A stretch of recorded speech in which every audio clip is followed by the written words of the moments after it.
Hello, everyone. Welcome to the On Chain India podcast. Uh, Today, we have a very special guest with us. We have Amit from Stader Labs, who has managed to run two amazing, bigger sort of protocols. And when I deep dive, more into the numbers, you'll understand the kind of success, they have pulled it from here. So today we'll go deep dive into the journey, how the product came up, how did we see all this amazing success story in terms of the users, fundraising, and also touch a bit upon Amit's journey as a founder and how this could be an inspirational for the young audience over here. So just to quick introduce, to Amit. So Stader Labs, when it started, I think some phenomenal numbers you guys have managed to take in. I think TVL is close to about $460 million plus stake. You guys had managed to raise close to about $40 million plus from tier one VCs like Pantera and Coinbase and Jump. And I think with the kelp as well, in the recent past 1.5 years, I think it's just amazing things that we have been hearing. Again, 600 plus million TVL. You raised around a few months back, and I'm pretty sure you have a great announcement to make as well in the upcoming weeks.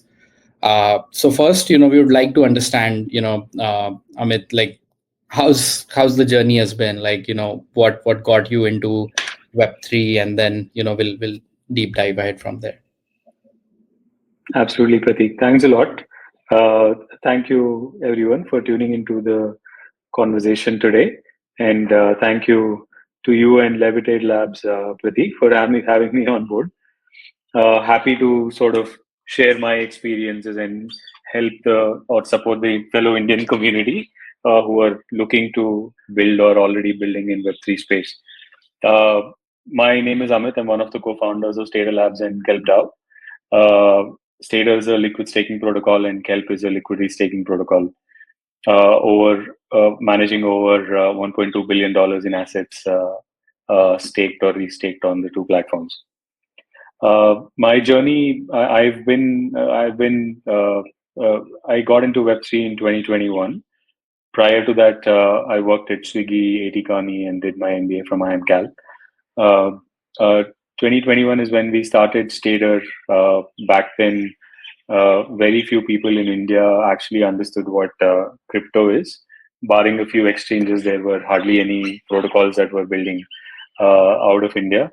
And we started our journey with Stader towards the later part of 2021. Launched our first product on the erstwhile Terra 1.0 blockchain, which did a meteoric collapse in the early 2022. But then obviously it was a great journey for us when we launched the product in November 2021, and then grew that to about $1.5 billion in assets under management within a few months, only to see all of it go to zero. But then we persevered and expanded to other chains. Now Stader manages about $450 million in assets. We are the largest on Polygon, also one of the top 5 or 6 on Ethereum, and largest on Hedera. And that's like a journey that we had to go through with Stader. And then we started Kelp in 2023. That's again has been a phenomenal success so far. Uh, Kelp has about $650 million in assets, primarily ETH and ETH derivatives restaked. And yeah, we also launched a managed vaults called Airdrop Gain Vaults. That has like a It's a very innovative solution that we launched, which is a vault that gives users access to 6 different airdrops, and also gives a liquid token on the mainnet that can be further used on DeFi. Yeah, this has been my journey so far. Amazing. I think those impressive stats and your background earlier definitely is something like really interesting. I want to spend some time on Stader, because I mean that has been the founding part of it and stuff. So when you started back then, I think Lido and Rocket Pool, they were the two popular protocols. So when you took on the problem statement, obviously it's very hard to go against those sort of giants. And like a fresh incumbent or entry, what was your motivation point, and how did you navigate, during that time? Yeah, I think Lido was pretty dominant on Ethereum back then, but there were liquid staking protocols that were the space, which is liquid staking, was quite young across multiple other blockchains, including Solana, Cosmos chains, Terra, etc. So there were quite a few white spaces, and then we got into those white spaces. Unlike starting our journey with Ethereum, right? So obviously that's why we first launched on Terra, which had a significant opportunity for a liquid staking protocol to sort of take off. Liquid staking, we also had like a simplified staking product called Stake Pool, and Terra was I mean, the products that we launched came out of like deep consumer research. Terra was a very different type of a blockchain that was mostly stablecoin based, and the staking rewards were coming out in 10 different stablecoins along with Luna. So there was a bit of an automation that we did there, and then that was the first product that we launched. Obviously, quite embarrassed by the launch because the first product that we launched had like uh, half a minute of refresh time. So, I mean, it was all part of the journey. This was my first entrepreneurial experience. Uh, so didn't really have like consumer backward thinking back then that we believe we at least have today. So that was the first product we launched. Took off very well. We had seen about at peak we had about $800 million of TVL in that one product alone, and then immediately we realized that hey, this is a product that is great, but we also need something for the rest of the consumer segment that want to amplify yields with DeFi. So that's where, obviously, that's when we started looking at liquid staking and what Lido did on Ethereum. We did we did a similar thing on Terra as well. Launched our first liquid staking product called Luna X. That took off very well. Across the two products, we had about 1.5 billion in assets, multiple DeFi integrations. So that really taught us like what the users care and the type of segment that we really need to go after. And obviously then the journey became expanding to other blockchains, learning lessons, growing the community and user base across other blockchains. So today we have about 150,000 unique holders of our LSTs and over 300,000 strong community across the protocols. Got it. So, Amit, like, say, even when you started and, obviously you went on the Terra part, I'm pretty sure, there must be some competitors, at that point of time, right? I think a lot of people, a lot of startup founders, when they start interacting, I think what is the most important, specifically from the DeFi perspective is how do you get that foundation support, right, on whatever chain, that they have been building on. And, TVL is sort of a exciting and same scary number as well, right? Because for someone to start with, it's very hard. Hey, how do I manage to get such crazy amount of TVL to start with or something? So what was your strategy at that point of time? Yeah, I think the most important thing for us was basically, I would say, I mean, we had a head start of about 4 to 5 months. So we organically grew the user base on Terra. At one point of time, if I recollect correctly, we had about 100,000 users, email subscribers, which is hard to believe in Web3 space. Nobody focuses on email as a channel, but we had that type of organic data driven approach where we started building the community and the user base almost 4 to 5 months ahead of the launch. And by the time we launched, there was so much of we had so much of reach among the right set of users that kind of uh, led to the meteoric growth in TVL in the first few months. Got it. And I think reflecting on how the crash went down, right? Because I still remember those earlier 3-4 months of Terra, when it drastically was just in the news. At one side, people were shilling, hey, there is some risk associated, but the backers were like, hey, we have covered it all, we have like BTC, as the insurance or something, and so kind of things. And in at that point, I remember the price going like all time high, and I think everything was flying around. And just in that span of I think 1 or 2 weeks, it just went down crazily. And I mean, so many of people were affected, even a lot of portfolios had to do it, and people had no idea how to deal about it. What was your mindset or team's mindset, most importantly? Because as a founder, I think it's not just what you have to think, but it's whole about a lot of team. What was the conversation that was going on internally, and how did you manage to assess this sort of crisis? So it was obviously very difficult times for us, if I think about it. But in hindsight, all you can do is like learn from the mistakes that you've made, right? It is not only just the TVL that went away. Obviously, it had a pretty long lasting impact on some of the team members. We saw a few team members are tried because of the kind of they realized the nature of the risks in the space. And at the same time, we also had to take a big hit because we were on Luna and we had a lot of our funds raised in UST as well. Uh, so all of these were learnings that made us better and stronger, I would say. We started diversifying our capital base into different stable coins and potentially fiat as well. We started placing bets in the right way, diversifying the bets, and always having plan B. And that's why if you see there is like we were very patient with our journey on Polygon. We saw that future there and went there at the same time diversifying and then also building an LST on Ethereum. So that kind of made us a lot more resilient and more cautious in terms of our approach uh, to go to market as well as like multiple facets of the business.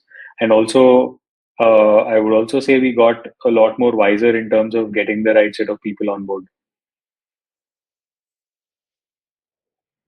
I mean, these are very calm answers, Amit. I mean, kudos to you, for keeping it, such calm at that point, and even, while you're narrating, all these kind of stories, coming in. And obviously, yeah, once that was hit, you had to, reposition certain things. And then how did the idea, from, say, Stader to the restaking, part of the Kelp, came in?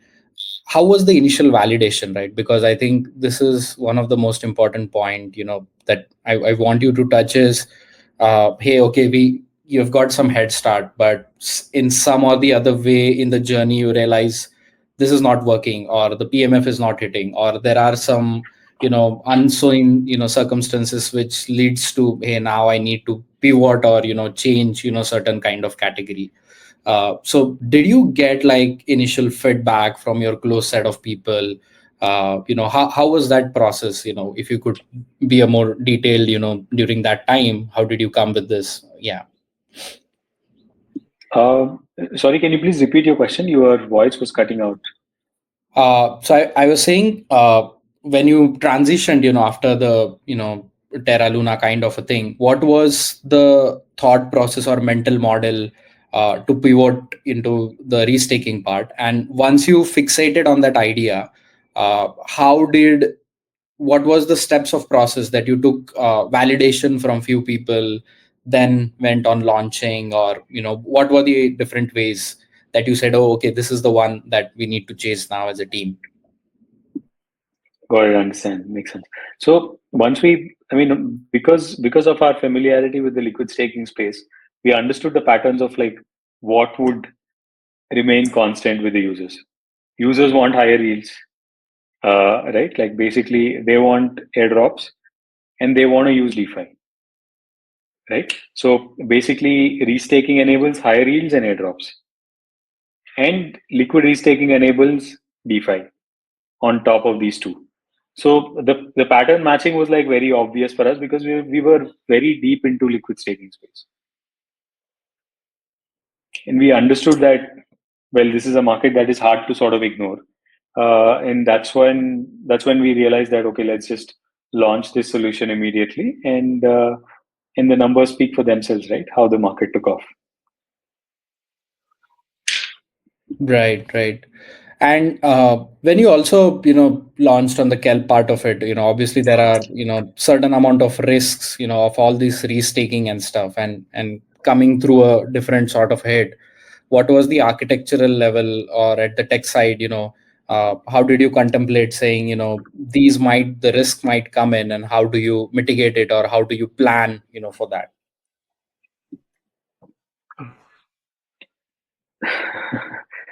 Which architectural changes are you referring to, Pratik?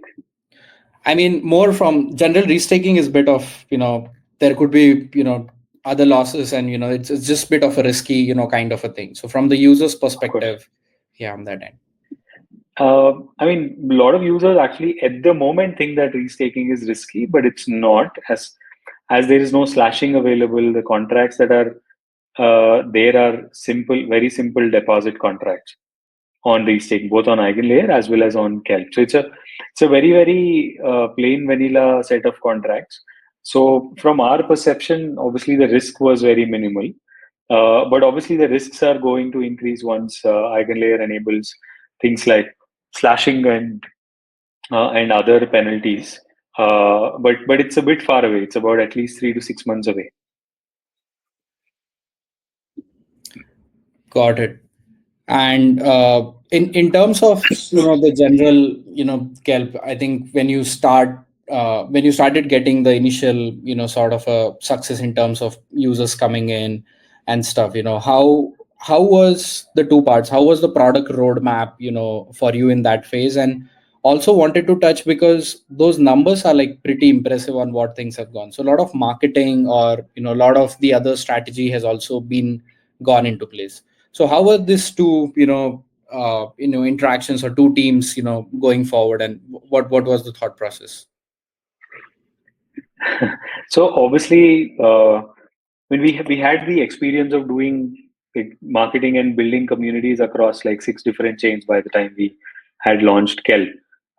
So we used a lot of that to kind of build the user base and grow the community. The interesting thing that we did was also like built an early queue for Eigenlayer.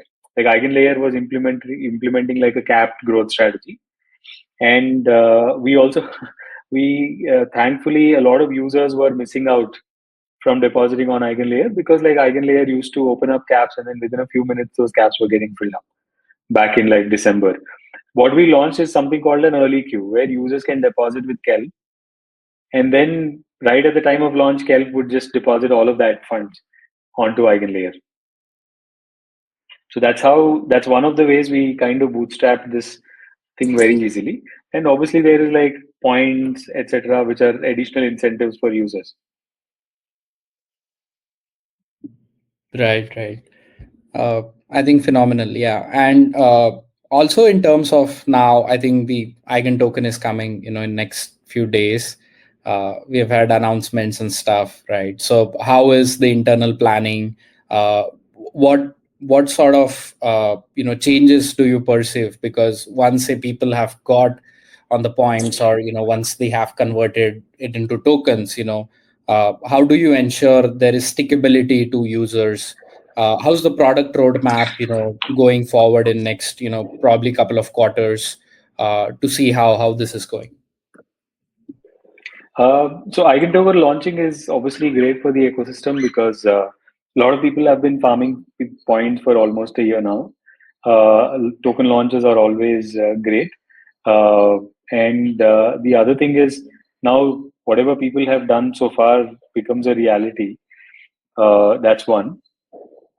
The second thing is, it doesn't change a lot of strategy that we have. We'll continue to push hard on getting more and more DeFi integrations in place, uh, like basically getting our token whitelisted across multiple other solutions and products. So all of those are things that we will anyway continue to do. What we are doing is also we are expanding to other L1s, where we are building our own version of Eigenlayer, which is a restaking platform. And soon you will hear an announcement from us on that strategy as well. Amazing. Excited to hear the new frontiers of innovation going around that end.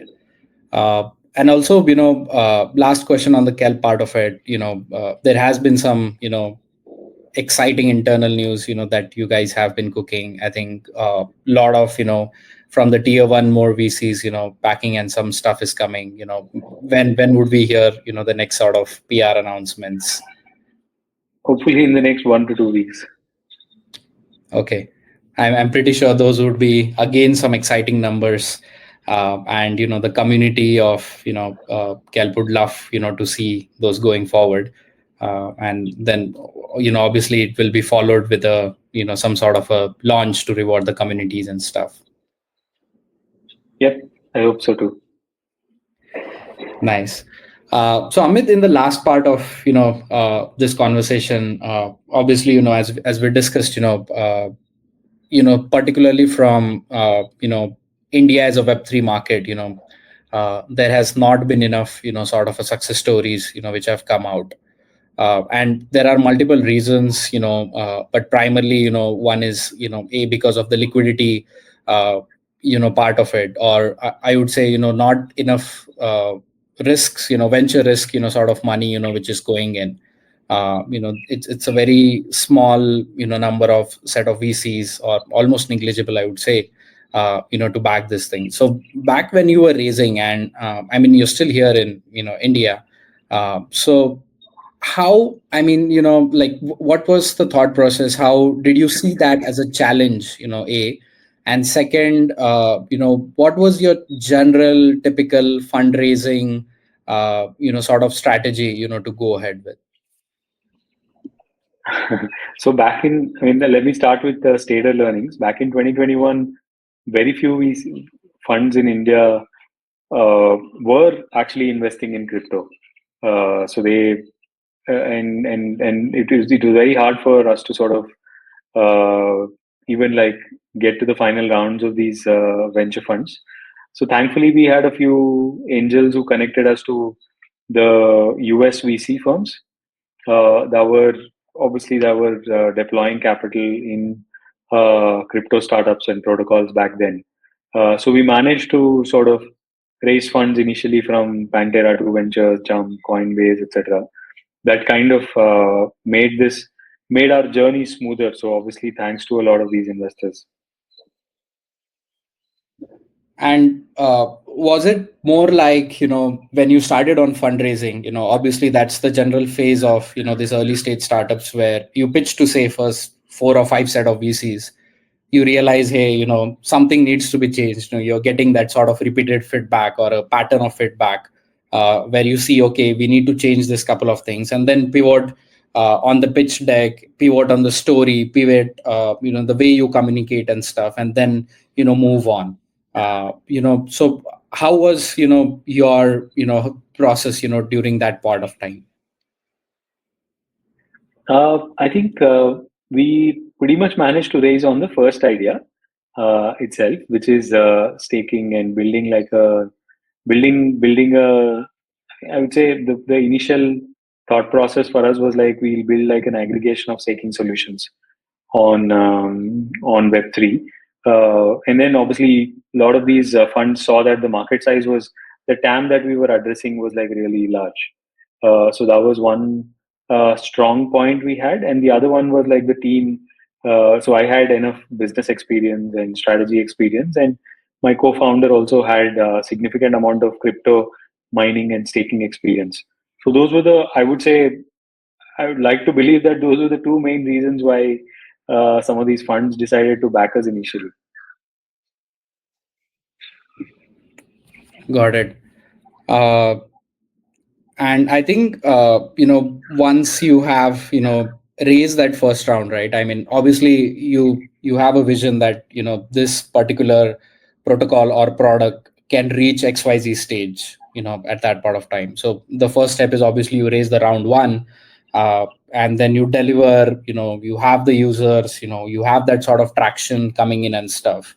And then when do you think, I mean, because you've raised like two rounds, for both of these kind of companies, when do you start, getting that sort of hey, now is the right time, to click on for the second round?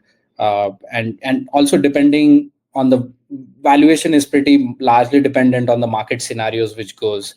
I think that's the part in the crypto. But what is, when do you actually, accelerate that thing? Hey, okay, now I want to raise the second round, or now it's like already. Yeah. Got it. Yeah. I think basically it just depends on your burn dynamics. To be very honest, like I think a lot of founders like try to raise higher amount of funds. While it's good, provides ample amount of cushion. I would say my biggest learning from the past is like raise what is needed for the business. Having a lot of money in the bank is also quite diluted because you are diluting your equity or token cap table very early on. But obviously, it just depends on one's appetite and one's comfort levels with the risk that they are taking. So my suggestion is like raise what is needed to sort of get to the next milestone. And if you're constantly hitting those milestones, I don't think, irrespective of the market conditions, I don't think there will be a challenge with raising funds in the future. Got it. And I think, say if you were to start a company, at in these markets, in this currently, what would be, say, your top two or three sort of domains? And obviously, it's very sort of a personal experience, and a lot of other factors and then, but just a general sort of a advice, or some pointers over there. Uh, I think I'd definitely be interested in the stable coin space, not just the USD stable coins, but in general, stable coins as an opportunity and market is like quite large. And the number of applications that it's going to have is going to be significantly significant, right? Like obviously everybody needs stable coins. The TAM is like as big as the fiat markets. Uh, so that's a space I'm definitely quite excited about. And beyond that, I'm obviously excited about restaking as a space and all the associated applications that could be built on top of restaking. Um, and the other opportunities that we've been internally evaluating are building on players that really have deep distribution, like Ton, with the might of the Telegram distribution network, etc., which use the underlying crypto technology but actually target the real users. I mean, when I say real users, like I don't mean crypto users are not real; they're real, but like it expands the use cases of crypto beyond the existing typical use cases that have been around. Amazing. I think we are, nearing to the end of this, sort of podcast. So, Amit, thanks for, your, invaluable sort of an inputs, experience, that you had, over past few years in this, two protocols, some astounding numbers, that you and your team has managed to grab in. And I think I'm excited with our initiative as well, what we are going to do for the young founders, developers, over here. And soon I think, we'll make an announcement as well, for that sort of a program to go, live in. But super excited, on what you guys have managed to do. And these are the kind of stories, that we want to portray it out, because we need a lot of outer, venture, come into this, sort of thing, and see the kind of depth, that our founders, entrepreneurs, have in says. Any last thoughts to our young devs, entrepreneurs over here before we? Yeah. Last thoughts. I think look at the opportunity. I mean, assess the opportunity. The market has to be large. I mean, if you're trying to build or address a problem, make sure that the market opportunity is large. Or when I say market opportunity, the size of the market that you're addressing is large, and the problem is like really deep problem, and it has like significant benefits to the users. Like incremental changes will be easily copied by others. Golden words. Uh, Thanks, Amit, again, for all this, sort of calm inputs, and looking forward to get, you more involved in helping and shaping, few of these young startups, and your commitment, to this region over there. And best wishes. Really excited for all the PR updates, coming on Kelp, and hopefully, by year end or early next year, it's a big, sort of thing for the community members of Kelp as well. Yeah. Thank you, Pratik. Thanks a lot for having me on board.